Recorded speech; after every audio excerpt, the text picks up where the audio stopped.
ஒரு 7 வயசு சின்ன பையன் தன்னோட கிராமத்துல எந்த ஒரு மெடிக்கல் சப்போர்ட்டும் இல்லாததுனால உடம்பு சரியில்லாத தன்னோட அப்பாவை சின்ன வயசுலயே இழந்துடுறான்.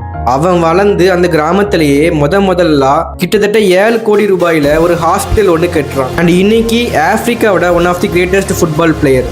This is 100 days 100 success stories day 18.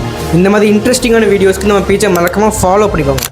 Sadio மானே 1992ல் செனிகல் நாட்டில் பாம்பலின்ற ஒரு சின்ன கிராமத்தில் ஒரு வேளை சாப்பாடுக்கே கஷ்டப்படுற ஒரு குடும்பத்தில் தான் சாடியோ மானே பிறக்கிறாரு. அவங்க கிராமத்தில் எந்த ஒரு மெடிக்கல் சப்போர்ட்டுமே இல்லாததுனால தன்னோட 7 வயசுலேயே அவரோட அப்பாவை இழந்துடுறாரு.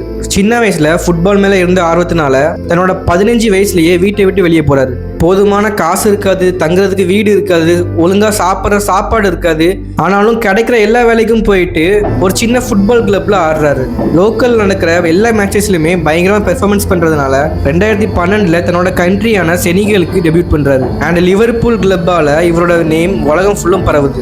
நிறைய கோல்ஸ், அவ்வளோ டைட்டில்ஸ், கோல்டன் பூட் வரைக்கும் வின் பண்றாரு. இப்படி இருக்கும்போது ஒரு இன்டர்வியூல சாடியோ மானே ஒரு பழைய போனை யூஸ் பண்றதை ஒரு ரிப்போர்ட்டர் நோட் பண்றாரு.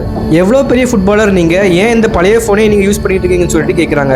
நான் ஒரு ஆப்பிரிக்கன் கண்ட்ரியை சேர்ந்த செனிகலைஸ் பழங்குடியை சேர்ந்தவன். எங்க கிராமத்தில் நான் சேத்துல கூட இறங்கி வேலை பார்த்துருக்கேன். ஒரு ஷூ கூட இல்லாம கிழிஞ்ச ஷார்ட்ஸை போட்டுட்டு நான் ஃபுட்பால் கூட ஆடி இருக்கேன். அது மட்டும் இல்லை, எங்க கிராமத்தில் ஸ்கூல்ன்ற ஒரு எஜுகேஷன் கூட கிடையாது.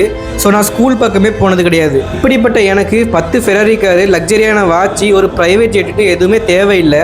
என்னோட நாட்டோட மக்களோட ஒரு சந்தோஷம் தான் எனக்கு ரொம்பவே முக்கியம்னு சொல்றாரு. Schools, hospital, petrol station and அங்கே விளையாடுற பசங்களுக்காக ஒரு ஸ்டேடியம், இப்படி நிறைய விஷயங்களை பண்ணியிருக்கிறாரு. அவரோட சம்பளத்தையே சொந்த நாட்டுக்கு செலவிட்டு ஒரு நார்மல் வாழ்க்கையை வாழ்றாரு.